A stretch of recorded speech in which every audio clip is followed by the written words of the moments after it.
ಎಲ್ರಿಗೂ ನಮಸ್ಕಾರ. ನೀವು ನೋಡ್ತಾ ಇದ್ದೀರಾ ಟಿವಿ ವಿಕ್ರಮ. ನಾನು ಮುಮ್ತಾಜ್ ಅಬ್ದುಲ್ ನೆಲ್ಲೆಡ್ಕ. ವೀಕ್ಷಕರೇ, ಅವತ್ತು ರಾತ್ರಿ 2 ರಿಂದ 3 ಗಂಟೆ ಆಗಿರಬಹುದು. ದೆಹಲಿ ನಗರದ ಶಾಹೀನ್ ಬಾಗ್ನ ಬೀದಿಯಲ್ಲಿ all of the sudden Delhi police ಅದೇ ರೀತಿ ಎನ್ಎಸ್ಜಿ ಕಮಾಂಡೋಗಳ ವಾಹನಗಳ ಸಂಚಾರ ಹೆಚ್ಚಾಗ್ಬಿಡುತ್ತೆ. ಕೆಲವು ಕ್ಷಣಗಳಲ್ಲಿ ಎನ್ಎಸ್ಜಿ ಕಮಾಂಡೋಗಳು ಆ ಬೀದಿಯಲ್ಲಿರುವಂತಹ ಒಂದಷ್ಟು ಮನೆಗಳ ಮೇಲೆ ಹೋಗಿ ತಮ್ಮ ಪೊಸಿಷನ್ ಅನ್ನ ತಗೊಳ್ತಾರೆ. ಅದೇ ಸಮಯದಲ್ಲಿ ದೆಹಲಿ ಪೊಲೀಸ್ನ ಒಬ್ಬ SP ತಮ್ಮ ತಂಡದ ಜೊತೆಗೆ ಹೋಗಿ ಒಂದು ಮನೆಯ ಬಾಗಿಲನ್ನ ತಡ್ತಾರೆ. ಸ್ವಲ್ಪ ಸಮಯದ ನಂತರ ಮನೆ ಒಳಗಿಂದ ಬಿಳಿ ಕುರ್ತಾ ಪೈಜಾಮ ಹಾಕಿರುವಂತಹ ಒಬ್ಬ ವ್ಯಕ್ತಿ ಬಾಗಿಲನ್ನು ಓಪನ್ ಮಾಡ್ತಾನೆ.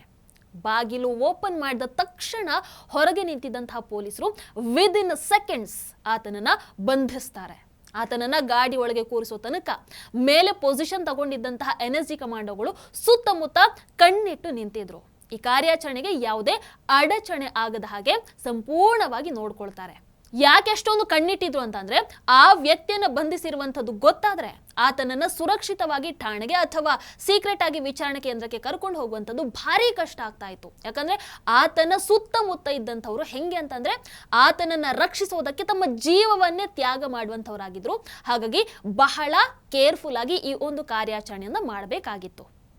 ಈಗ ನಿಮಗೊಂದು ಪ್ರಶ್ನೆ ಮೂಡಬಹುದು, ಹಾಗಾದ್ರೆ ಆತ ಯಾರು?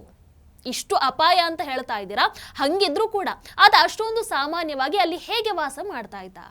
ಎನ್ಎಸ್ಜಿ ಕಮಾಂಡೋಗಳ ಜೊತೆಗೆ ನಡೆದಂತಹ ಆ ಕಾರ್ಯಾಚರಣೆ ಹಿಂದೆ ಇರುವಂತಹ ಕಾರಣ ಏನು? ಈ ಎಲ್ಲ ಪ್ರಶ್ನೆಗಳಿಗೂ ಕೂಡ ಇವತ್ತಿನ ಈ ಕಾರ್ಯಕ್ರಮದಲ್ಲಿ ಉತ್ತರವನ್ನು ಕೊಡ್ತಾ ಹೋಗ್ತೀನಿ. ಅದಕ್ಕೂ ಮೊದಲು ನೀವು ಟಿವಿ ವಿಕ್ರಮವನ್ನು ಸಬ್ಸ್ಕ್ರೈಬ್ ಮಾಡದಿದ್ದಲ್ಲಿ ದಯವಿಟ್ಟು ಟಿವಿ ವಿಕ್ರಮವನ್ನು ಸಬ್ಸ್ಕ್ರೈಬ್ ಮಾಡಿ. ವೀಕ್ಷಕರೇ, ಆ ರಾತ್ರಿ ಬಂಧಿಸಲ್ಪಟ್ಟಂತಹ ವ್ಯಕ್ತಿಯ ಹೆಸರು ಮೊಹಮ್ಮದ್ ಶೇಖ್.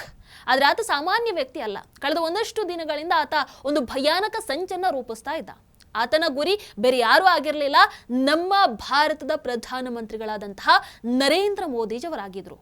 ಹೊರಗೆ ನೋಡೋದಕ್ಕೆ ಆತ ಒಬ್ಬ ಸಾಮಾನ್ಯ ಟೇಲರ್ ಆಗಿದ್ದ. ಆದ್ರೆ ಆ ಟೇಲರ್ ಕೆಲಸ ಆತನ ನಿಜವಾದ ಉದ್ದೇಶ ಇತ್ತಲ್ವಾ, ಮೋದಿಜಿಯವರ ಹತ್ಯೆಯನ್ನ ಮಾಡುವಂಥದ್ದು. ಸೊ ಅದನ್ನ ಮರೆಮಾಚುವುದಕ್ಕೆ ಒಂದು ರಕ್ಷಾ ಕವಚ ಆಗಿತ್ತಷ್ಟೇ. ಇದರ ಮಧ್ಯದಲ್ಲಿ ಇಂಟೆಲಿಜೆನ್ಸ್ ಬ್ಯೂರೋ IBಗೆ ಒಂದು ಮಹತ್ವದ ಮಾಹಿತಿ ಕೂಡ ಸಿಗುತ್ತೆ. ಮುಂಬರುವಂತಹ ದಿನಗಳಲ್ಲಿ ಭಾರತದಲ್ಲಿ ದೊಡ್ಡ ಮಟ್ಟದ ಭಯೋತ್ಪಾದನಾ ದಾಳಿ ನಡಿಬಹುದು. ಆದ್ರೆ ಅದು ಯಾವಾಗ, ಎಲ್ಲೆಲ್ಲಿ ನಡೆಯುತ್ತೆ, ಹೇಗೆ ನಡೆಯುತ್ತೆ ಅದು ಮಾತ್ರ ಸ್ಪಷ್ಟ ಆಗಿರಲಿಲ್ಲ. ಈ ಮಾಹಿತಿಯನ್ನ ರಾ ಜೊತೆಗೆ ಕೂಡ ಹಂಚಿಕೊಳ್ತಾರೆ. ಕೆಲವೇ ಸಮಯದಲ್ಲಿ ರಾ ಏಜೆಂಟ್ಗಳ ಮೂಲಕ ಒಂದು ಮಾಹಿತಿ ಸಿಗುತ್ತೆ. ಏನು ಅಂತಂದ್ರೆ, ಕೆಲವು ಜನ ಸೀಕ್ರೆಟ್ ಆಗಿ ಗಡಿಯನ್ನ ದಾಟಿ ಭಾರತಕ್ಕೆ ಪ್ರವೇಶ ಮಾಡಿದ್ದಾರೆ. ಅವರಿಗೆ POK ಪ್ರದೇಶದಲ್ಲಿ ತರಬೇತಿಯನ್ನು ಕೊಡಲಾಗ್ತಾ ಇದೆ. ಅಂಡ್ ಅವರ ಗುರಿ ಬೇರೆ ಯಾವುದು ಅಲ್ಲ, ನನ್ ಅದರ್ ದ್ಯಾನ್ ದೆಹಲಿ. ಈ ಮಧ್ಯ ದೆಹಲಿ ಪೊಲೀಸ್ ಅಲ್ಲಿದ್ದಂಥ ಒಬ್ಬ ಯುವಕನ ತಂದೆ ಮಹೇಶ್ ಶಾಹೀನ್ ಬಾಗ್ನಲ್ಲಿ ವಾಸ ಮಾಡ್ತಾ ಇರ್ತಾರೆ. ಅವರ ಮನೆಯ ಎದುರು ಮೊಹಮ್ಮದ್ ಶೇಖ್ ಮನೆ ಇತ್ತು. ಮಹೇಶ್ ಗಮನಿಸಿದ್ದು ಏನು ಅಂತಂದ್ರೆ, ಕಳೆದ ಒಂದಷ್ಟು ದಿನಗಳಿಂದ ಅಜ್ಞಾತ ವ್ಯಕ್ತಿಗಳಂದ್ರೆ ಅನ್ನೋನ್ ಮ್ಯಾನ್ಗಳು ಆ ಮನೆ ಒಳಗೆ ಬರ್ತಾ ಹೋಗ್ತಾ ಇದ್ರಂತೆ. ರಾತ್ರಿ 2 ರಿಂದ 3 ಗಂಟೆ ಸಮಯಕ್ಕೆ ಒಂದು ವ್ಯಾನ್ ಬಂದು ಅವರೆಲ್ಲರನ್ನು ಕೂಡ ಕರ್ಕೊಂಡು ಹೋಗಿ ಮತ್ತೆ ಬೆಳಗ್ಗೆ ಹೊತ್ತಿಗೆ ವಾಪಸ್ ಕರ್ಕೊಂಡು ಬಂದು ಬಿಟ್ಟು ಹೋಗ್ತಾ ಇದ್ರು. ಇದನ್ನ ಮಹೇಶ್ ತನ್ನ ಮಗನಿಗೆ ಹೇಳ್ತಾರೆ. ಆತನ ಮೂಲಕ ಮಾಹಿತಿ ದೆಹಲಿ ಪೊಲೀಸ್ಗೆ ಹೋಗುತ್ತೆ. ಅಲ್ಲಿಂದ IB, ಅಲ್ಲಿಂದ ರಾ ವರೆಗೂ ಕೂಡ ಮಾಹಿತಿ ಹೋಗುತ್ತೆ. ಅದಾದ ನಂತರ ಈ ವಿಚಾರವನ್ನ ರಾಷ್ಟ್ರೀಯ ಭದ್ರತಾ ಸಲಹೆಗಾರರಾದಂತಹ ಅಜಿತ್ ದೋವಲ್ಜಿ ಅವರ ಗಮನಕ್ಕೆ ಕೂಡ ತರಲಾಗುತ್ತೆ. ಆ ಸಮಯದಲ್ಲಿ ದೋವಲ್ಜಿ ದೇಶದ ಹೊರಗೆ ಇರ್ತಾರೆ. ಆದ್ರೆ ವಾಪಸ್ ಬಂದ ತಕ್ಷಣ ಅವರು ಈ ಕಾರ್ಯಾಚರಣೆಗೆ ಸಂಪೂರ್ಣವಾಗಿ ಕೈಯನ್ನ ಜೋಡಿಸ್ತಾರೆ. ಆದರೆ ಸ್ಪಷ್ಟವಾದಂತಹ ಒಂದು ಸಾಕ್ಷಿ ಇಲ್ಲದೆ ಇದ್ದ ಕಾರಣ ಶಾಹೀನ್ ಬಾಗ್ನಂತಹ ವೆರಿ ಸೆನ್ಸಿಟಿವ್ ಪ್ರದೇಶದಿಂದ ಒಬ್ಬ ವ್ಯಕ್ತಿಯನ್ನು ಬಂಧಿಸುವಂಥದ್ದು ಅವತ್ತು ದೊಡ್ಡ ಸವಾಲಾಗಿತ್ತು. ಇಂತಹ ಪರಿಸ್ಥಿತಿಯಲ್ಲಿ ಗಲಭೆ ಆಗುವಂತಹ ಸಂಭವ ಜಾಸ್ತಿ ಇರುತ್ತೆ. ಅದಕ್ಕೆ ಸಾಕ್ಷ್ಯಗಳನ್ನು ಸಂಗ್ರಹಿಸುವ ಸಲುವಾಗಿ ಅಜಿತ್ ದೋವಲ್ಜಿ ಮೊಹಮ್ಮದ್ ಶೇಖ್ ಮೇಲೆ ನಿಗಾ ಇಡೋದಕ್ಕೆ ತಮ್ಮ ಒಂದಷ್ಟು ಏಜೆಂಟ್ಗಳನ್ನು ನಿಯೋಜಿಸ್ತಾರೆ. ಆ ಏಜೆಂಟ್ಗಳು ಆತನ ಮೇಲೆ 24/7 ಕೂಡ ಕಣ್ಣನ್ನ ಇಟ್ಟಿದ್ರು. ಇದರ ಜೊತೆಗೆ ಅಜಿತ್ ದೋವಲ್ಜಿ ಬಾಕಿ ಎಲ್ಲಾ ವಿಚಾರಗಳ ಮೇಲೆ ಕೂಡ ಗಮನವನ್ನ ಹರಿಸ್ತಾ ಇರ್ತಾರೆ. ಯಾಕಂದ್ರೆ ಇದು ಸುಮ್ಮನೆ ತಮ್ಮ ಗಮನವನ್ನ ಬೇರೆ ಕಡೆ ತಿರುಗಿಸೋದಕ್ಕೆ ಉದ್ದೇಶ ಪೂರ್ವಕವಾಗಿ ಸ್ಪ್ರೆಡ್ ಮಾಡಿರುವಂತಹ ನ್ಯೂಸ್ ಕೂಡ ಆಗಿರಬಹುದು. ಸೊ ಆ ಮೂಲಕ ನಿಜವಾದ ದಾಳಿ ಬೇರೆ ಯಾವುದೋ ಕಡೆ ಆಗ್ಲೂಬಹುದು ಅನ್ನುವಂಥ ಒಂದು ಆತಂಕ ಅಜಿತ್ ದೋವಲ್ಜಿ ಅವರಿಗೆ ಇತ್ತು. ವೀಕ್ಷಕರೇ, ಇಲ್ಲಿ ನಿಗಾ ವಹಿಸ್ತಾ ಇದ್ದ ಹಾಗೇನೆ ಮೊಹಮ್ಮದ್ ಶೇಖ್ ಮನೆಗೆ ಬರ್ತಾ ಹೋಗ್ತಾ ಇದ್ದಂಥವರ ಸಂಖ್ಯೆ ಒಟ್ಟು 5 ಮಂದಿ ಆಗುತ್ತೆ. ಆ 5ರಲ್ಲಿ ಒಬ್ಬ ವೃದ್ಧೆ ಕೂಡ ಇರ್ತಾಳೆ. ಆದ್ರೆ ಏಕಾಏಕಿ ಆ ವೃದ್ಧೆ ಕಾಣೆಯಾಗಿ ಬಿಡ್ತಾಳೆ. ಅಂದ್ರೆ ಆಕೆ ಬರೋದು ನಿಲ್ಲಿಸ್ಬಿಡ್ತಾಳೆ. ಈಗ 4 ಮಾತ್ರ ಬರ್ತಾ ಹೋಗ್ತಾ ಇದ್ರು. ಅದಾದ ನಂತರ ಒಂದಷ್ಟು ದಿನಗಳ ನಂತರ ಆ 4ರಲ್ಲಿ ಒಬ್ಬ ಕಾಣೆ ಆಗ್ತಾನೆ. ಹೀಗೆ ಕ್ರಮೇಣವಾಗಿ 5 ಮಂದಿ ಕೂಡ ಸಂಪೂರ್ಣವಾಗಿ ಕಾಣೆ ಆಗ್ಬಿಡ್ತಾರೆ. ಅಂದ್ರೆ ಬರೋದು ಹೋಗೋದು ಯಾರು ಇರಲಿಲ್ಲ, ಎಲ್ಲ ನಿಂತು ಹೋಗ್ಬಿಡುತ್ತೆ. ಇದನ್ನ ನೋಡಿ ಭದ್ರತಾ ಸಂಸ್ಥೆಗಳು ಹಾಗಾದ್ರೆ ಅವರು ಶೇಖ್ನ ಸಂಬಂಧಿಕರಾಗಿರಬಹುದು, ಒಂದಷ್ಟು ದಿನ ಇದ್ದು ಹೋಗಿರಬಹುದು ಅಂತ ಅಂದುಕೊಳ್ತಾರೆ. ಆದ್ರೆ ಈ ಊಹೆ ಸಂಪೂರ್ಣವಾಗಿ ತಪ್ಪಾಗಿತ್ತು. ಯಾಕಂದ್ರೆ ಅವರು ಸಂಬಂಧಿಕರಾಗಿರ್ಲಿಲ್ಲ, ಪಾಕಿಸ್ತಾನದಿಂದ ಗಡಿ ದಾಟಿ ಭಾರತಕ್ಕೆ ನುಗ್ಗಿದ್ದಂತಹ ಉಗ್ರರಾಗಿದ್ರು. ಅವರ ಉದ್ದೇಶ ಒಂದು ಭಯಾನಕ ದಾಳಿಯನ್ನು ನಡೆಸುವಂಥದ್ದು. ಅಂಡ್ ಅದು ಯಶಸ್ವಿ ಆದ್ರೆ ನಮ್ಮ ದೇಶದ ಪ್ರಧಾನಮಂತ್ರಿಗಳ ಮೇಲೆ ಅವರ ಟಾರ್ಗೆಟ್ ಸಕ್ಸಸ್ ಆಗ್ತಾ ಇತ್ತು. ಈ ವಿಚಾರ ಬೆಳಕಿಗೆ ಬಂದಿದ್ದು ನರೇಂದ್ರ ಮೋದಿಜಿಯವರ ಬಿಹಾರದ ಪಾಟ್ನಾ ನಗರದಲ್ಲಿ ನಡೆದಂತಹ ರ್ಯಾಲಿಯ ಸಂದರ್ಭದಲ್ಲಿ. ಈ ರ್ಯಾಲಿ ನಡಿಬೇಕಾಗಿದ್ದಂಥ ಸ್ಥಳದಲ್ಲಿ ಅದು ಕೋಇನ್ಸಿಡೆಂಟಾ ಏನೋ ಗೊತ್ತಿಲ್ಲ, ಮಹೇಶ್ ಅವರ ಮಗನಿಗೆ ಅಲ್ಲೇ ಡ್ಯೂಟಿ ಸಿಗುತ್ತೆ. ಆತ ದೆಹಲಿ ಪೊಲೀಸ್ ಇಲಾಖೆಯಲ್ಲಿ ಕೆಲಸವನ್ನ ಮಾಡ್ತಾ ಇದ್ದ. ರ್ಯಾಲಿಯ ಒಂದು ವಾರ ಮೊದಲು ಅಲ್ಲಿ ಭದ್ರತಾ ವ್ಯವಸ್ಥೆಗಳನ್ನ ಪರಿಶೀಲನೆ ಮಾಡೋದಕ್ಕೆ ಅಂತ ಆತನನ್ನ ಅಲ್ಲಿಗೆ ಕಳಿಸ್ಕೊಡ್ತಾರೆ. ಆತ SPG ಅದೇ ರೀತಿ NSGಗಳ ಜೊತೆಗೆ ಸಹಾಯಕನಾಗಿ ಕೆಲಸವನ್ನ ಮಾಡ್ತಾ ಇರ್ತಾನೆ. ಆದ್ರೆ ಡ್ಯೂಟಿಯಲ್ಲಿ ಇದ್ದಂತಹ ಸಂದರ್ಭದಲ್ಲಿ ಆತನ ಗಮನಕ್ಕೆ ಒಂದು ವಿಚಿತ್ರ ಸಂಗತಿ ಬರುತ್ತೆ. ಆತ ತನ್ನ ಮನೆಯ ಹತ್ರ ಮೊದಲು ನೋಡಿದಂತಹ ಆ 5 ಮಂದಿಯ ಮುಖ ಆತನಿಗೆ ನೆನಪಿತ್ತು. ಆ ರ್ಯಾಲಿಗೆ 5 ದಿನ ಬಾಕಿ ಇರುವಾಗ ಆತನಿಗೆ ಆ 5ರಲ್ಲಿ ಇದ್ದಂತಹ ಅದೇ ವೃದ್ಧೆ ಆ ಮೈದಾನದ ಸುತ್ತಮುತ್ತ ಕಾಣಿಸ್ಕೊಳ್ತಾಳೆ. ಮೊದಲ ದಿನ ಆತ ಅದನ್ನ ಅಷ್ಟು ಸೀರಿಯಸ್ ಆಗಿ ತಗೊಳ್ಳಿಲ್ಲ. ಆದ್ರೆ ಆ ವೃದ್ಧೆ 3-4 ದಿನಗಳ ಕಾಲ ಅಲ್ಲಿ ಸುತ್ತಾಡ್ತಾ ಇದ್ಲು. ಆಕೆ ಹೊರಗಿಂದಾನೆ ಆ ಮೈದಾನವನ್ನ ಬಹಳ ಸೂಕ್ಷ್ಮವಾಗಿ ಗಮನಿಸ್ತಾ ಇದ್ಲು. ಯಾವುದೋ ವಿಚಾರವನ್ನ ನಿರಂತರವಾಗಿ ಅವಲೋಕಿಸ್ತಾ ಇದ್ಲು. ಆಲ್ರೆಡಿ ಅನುಮಾನ ಇತ್ತು. ಇದರಿಂದ ಇನ್ನಷ್ಟು ಅನುಮಾನಗೊಂಡಂತಹ ಕಾನ್ಸ್ಟೇಬಲ್ ತನ್ನ ಹಿರಿಯ ಅಧಿಕಾರಿಗಳಿಗೆ ಮಾಹಿತಿಯನ್ನ ಕೊಡ್ತಾನೆ. ಅದಾದ ನಂತರ ಉಳಿದ ಭದ್ರತಾ ಸಂಸ್ಥೆಗಳಿಗೆ ಈ ವಿಚಾರ ತಲುಪುತ್ತೆ.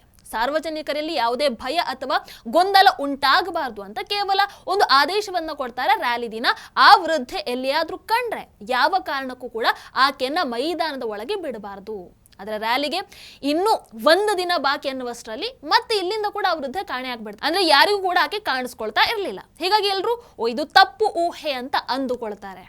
ವೀಕ್ಷಕರಾದ್ರೆ ರ್ಯಾಲಿಯ ದಿನ ದೊಡ್ಡ ಬದಲಾವಣೆ ಆಗತ್ತೆ. ಮೊದಲು ಇದ್ದಂತಹ ಪ್ಲಾನ್ ಪ್ರಕಾರ ಜನರನ್ನ ಮೊದಲು ಮೈದಾನದ ಒಳಗೆ ಬಿಡುವಂಥದ್ದು, ಆಮೇಲೆ ಪ್ರಧಾನಿ ಮೋದಿಜಿ ವೇದಿಕೆಗೆ ಬರಬೇಕಾಗಿತ್ತು. ಆದ್ರೆ ಕೊನೆಯ ಕ್ಷಣದಲ್ಲಿ ಮೋದಿಜಿ ರೋಡ್ ಶೋ ಮೂಲಕ ಜನರನ್ನ ಮಾತಾಡಿಸಿ ಆಮೇಲೆ ವೇದಿಕೆಗೆ ಹೋಗೋದಕ್ಕೆ ನಿರ್ಧಾರ ಮಾಡ್ತಾರೆ. ಆ ರೋಡ್ ಶೋದಲ್ಲಿ ರಸ್ತೆ ತುಂಬಾ ಜನ ಕಿಕ್ಕಿರಿದು ನಿಂತಿದ್ರು. ಇಂತಹ ಪರಿಸ್ಥಿತಿಯಲ್ಲಿ ಪ್ರತಿಯೊಬ್ಬರ ಮೇಲೆ ಕೂಡ ಕಣ್ಣನ್ನ ಇಟ್ಟು ಕೂರುವಂಥದ್ದು, ಪ್ರತಿಯೊಬ್ಬರನ್ನು ಕೂಡ ಪರಿಶೀಲಿಸುವಂಥದ್ದು ಅತ್ಯಂತ ಕಷ್ಟ ಆಗ್ತಾ ಇತ್ತು. ಹಾಗಾಗಿ ಇದರ ಮಧ್ಯೆ ಹೇಗೋ ಆ ವೃದ್ಧೆ ಮೈದಾನದ ಒಳಗೆ ಪ್ರವೇಶಿಸ್ಬಿಡ್ತಾಳೆ.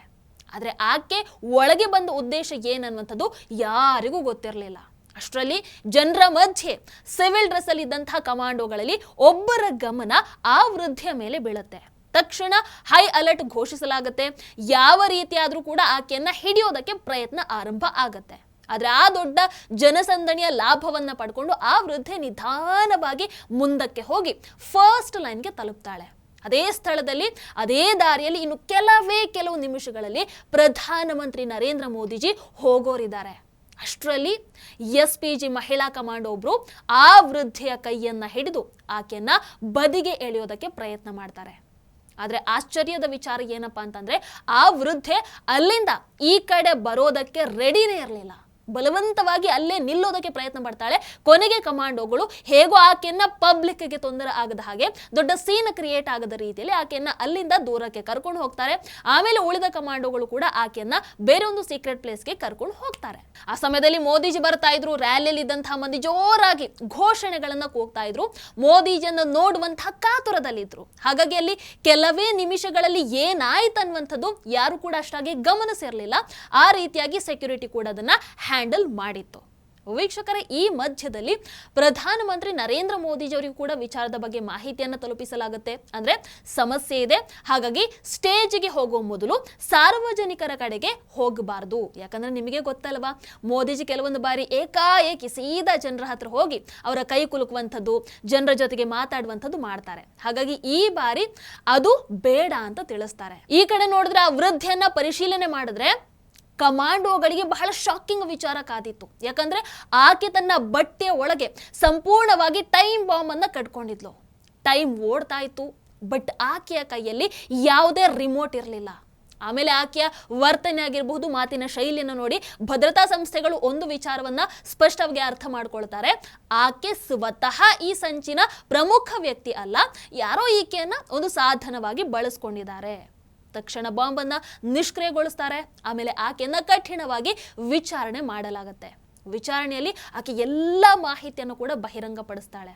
ಅದರಲ್ಲಿ ಮೊಹಮ್ಮದ್ ಶೇಖ್ ಅನ್ನುವಂಥ ಹೆಸರು ಕೂಡ ಹೊರಗೆ ಬರುತ್ತೆ. ಆಮೇಲೆ ಗೊತ್ತಾಗುತ್ತೆ ಈ ಮೊಹಮ್ಮದ್ ಶೇಖ್ ಉಗ್ರ ಚಟುವಟಿಕೆ ನಡೆಸ್ತಾ ಇದ್ದಂತಹ popular front of India PFI ಸಂಘಟನೆಯ ಏಜೆಂಟ್ ಅಂತ.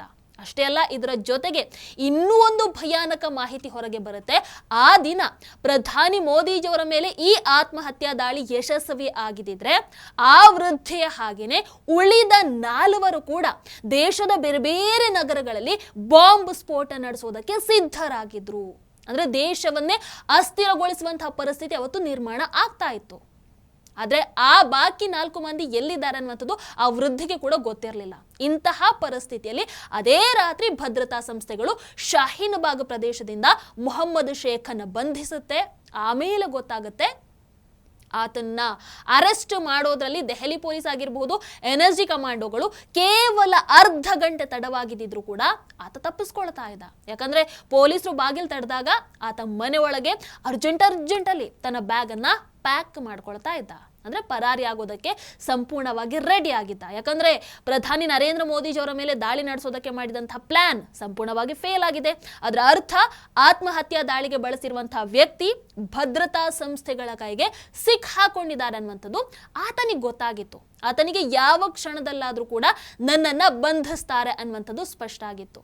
ಆದರೆ ಆ ರಾತ್ರಿ ಆತನನ್ನ ಬಂಧಿಸಿದ ನಂತರ ಉಳಿದ 4 ಬಗ್ಗೆ ಕೂಡ ಭದ್ರತಾ ಸಂಸ್ಥೆಗಳಿಗೆ ವಿಚಾರ ಗೊತ್ತಾಗುತ್ತೆ. ಅದರ ಆಧಾರದಲ್ಲಿ ದೇಶದ ಬೇರೆ ಬೇರೆ ನಗರಗಳಿಂದ ಆ 4 ಕೂಡ ಬಹಳ ಎಚ್ಚರಿಕೆಯಿಂದ ಬಂಧಿಸಲಾಗುತ್ತೆ. ಈ ರೀತಿಯಾಗಿ ಭಾರತದ ಪ್ರಧಾನಮಂತ್ರಿಗಳಾದಂತಹ ನರೇಂದ್ರ ಮೋದಿಜಿಯವರ ಮೇಲೆ, ಅದೇ ರೀತಿ ದೇಶದ ಬೇರೆ ಬೇರೆ ಕಡೆ ನಡಿಬೇಕಾಗಿದ್ದಂತಹ ಭಯಾನಕ ದಾಳಿಗಳನ್ನ ಭದ್ರತಾ ಸಂಸ್ಥೆಗಳು ಸಂಪೂರ್ಣವಾಗಿ ವಿಫಲಗೊಳಿಸುತ್ತೆ. ಈ ಕಾರ್ಯಾಚರಣೆಯಲ್ಲಿ ರಾಷ್ಟ್ರೀಯ ಭದ್ರತಾ ಸಲಹೆಗಾರರಾದಂತಹ ಅಜಿತ್ ದೋವಲ್ಜಿ, ಅದೇ ರೀತಿ ಮಹೇಶ್ ಇವರ ಪಾತ್ರ ಅತ್ಯಂತ ಮಹತ್ವದ್ದಾಗಿತ್ತು. ಯಾಕಂದ್ರೆ ಮಹೇಶ್ ಮೊದಲು ಕೊಟ್ಟಂತಹ ಆ ಅನುಮಾನಾಸ್ಪದ ಮಾಹಿತಿ ಇಲ್ಲದೆ ಇದ್ದಿದ್ರೆ ಈ ಸಂಪೂರ್ಣ ಸಂಚನ್ನ ಪತ್ತೆ ಹಚ್ಚುವಂಥದ್ದು ಬಹಳ ಕಷ್ಟ ಆಗ್ತಾ ಇತ್ತು. ಆಮೇಲೆ ಅದು ಪತ್ತೆ ಆಗುವಷ್ಟರಲ್ಲಿ ಬಹುಶಃ ತುಂಬಾ ತಡ ಆಗ್ತಾ ಇತ್ತು. ಹಾಗಾಗಿ ಇಂತಹ ನೂರಾರು ಘಟನೆಗಳು ಪ್ರತಿದಿನ ಪ್ರತಿಕ್ಷಣ ಸದ್ದಿಲ್ಲದೆ ನಡೀತಾ ಇರತ್ತೆ. ಭದ್ರತಾ ತಂಡ ಅದನ್ನ ಭೇದಿಸ್ತಾನೇ ಇರತ್ತೆ. ನಿಮಗೆ ನೋಡಿದ್ರೂ ಗೊತ್ತಿರಬಹುದು, 2 ದಿನಗಳ ಹಿಂದೆ 4 ಮಂದಿ ಉಗ್ರರನ್ನ ಅರೆಸ್ಟ್ ಮಾಡಲಾಗಿದೆ. ಅವರು ದೇಶಾದ್ಯಂತ ಭಾರಿ ದಾಳಿ ಮಾಡೋದಕ್ಕೆ ಯೋಜನೆಯನ್ನು ಕೂಡ ಹಾಕೊಂಡಿದ್ರು. ಇವರಿಗೆ ಪಾಕಿಸ್ತಾನದ ಹ್ಯಾಂಡ್ಲರ್ಗಳಿಂದ ಸೂಚನೆಗಳು ಕೂಡ ಬರ್ತಾ ಇದ್ವು. ಹಾಗಾಗಿ ಇಂತಹ ಒಂದಷ್ಟು ನ್ಯೂಸ್ಗಳು ನಮಗೆ ಗೊತ್ತಾಗತ್ತೆ, ಇನ್ನೊಂದಷ್ಟು ನ್ಯೂಸ್ಗಳು ಗೊತ್ತಿಲ್ಲದೆ ಪ್ರತಿದಿನ ಆಗ್ತಾ ಇರತ್ತೆ. ಭದ್ರತಾ ಸಿಬ್ಬಂದಿಗಳು ಅವೆಲ್ಲದರಿಂದ ಕೂಡ ನಮ್ಮನ್ನ ಕಾಪಾಡ್ತಾ ಇರ್ತಾರೆ. ಹಾಗಾಗಿ ನಮ್ಮನ್ನ ಪ್ರತಿದಿನ ಪ್ರತಿಕ್ಷಣ ಕಾಪಾಡ್ತಾ ಇರುವಂತಹ ನಮ್ಮ ಭದ್ರತಾ ಸಂಸ್ಥೆಗೆ ನಾವೆಲ್ಲರೂ ಕೂಡ ಕೋಟಿ ನಮನಗಳನ್ನ ಸಲ್ಲಿಸೋಣ. ಟಿವಿ ವಿಕ್ರಮ, ದೇಶ ನಿಮ್ಮ ಕೈಯಲ್ಲಿ. ಈ ಕಾರ್ಯಕ್ರಮ ನಿಮಗೆ ಇಷ್ಟ ಆಗಿದ್ದಲ್ಲಿ ಲೈಕ್, ಶೇರ್ ಹಾಗೂ ಕಮೆಂಟ್ ಮಾಡಿ. ಟಿವಿ ವಿಕ್ರಮದ ಕಾರ್ಯಕ್ರಮಗಳನ್ನು ನಿರಂತರವಾಗಿ ವೀಕ್ಷಿಸಲು ಸಬ್ಸ್ಕ್ರೈಬ್ ಮಾಡಿ, ಬೆಲ್ ಐಕನ್ ಒತ್ತಿ.